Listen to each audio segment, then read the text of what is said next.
सात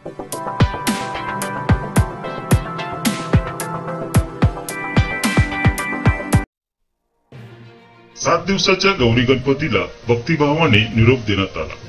गणपत बाप्पा मोरया, मंगलमूर्ती मोरया या जयघोषात आपल्या लाडक्या गणरायाचे 27 ऑगस्ट गणेश चतुर्थीच्या मुहूर्तावर गणरायाचे आगमन झाले।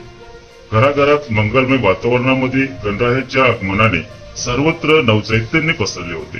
अशातच गणरायाच्या पाठोपाठ येणाऱ्या गौराई मातेच्या आगमनाची महिला वर्गाला उत्सुकता लागलेली असते। कर्जत तालुक्यातील शहरात तसेच खेड्यापाड्यात गणराय तसेच 1.5 दिवसासाठी गौराई मातेचे आगमन होऊन 7 दिवसाचे गणराय गौरी मातेला निरोप देताना अत्यंत दुःख अंतःकरणाने भावपूर्ण निरोप देण्यात आला।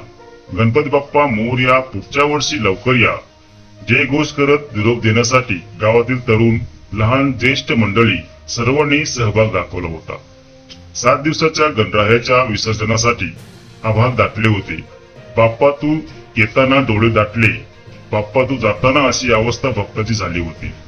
पावसाने लावलेल्या जोरदार हजेरीने सर्व गणेश भक्त नाराजी व्यक्त करत होते, परंतु भर पावसात देखील गणेश भक्तांचा उत्साह दिसत होता। मोठ्या भक्तिमय वातावरणात गणरायाचे आगमन झाले व गणरायाची प्राणप्रतिष्ठा करून मोठ्या भक्तिभावाने गणरायाची आरती करून निरोप देण्यात आला।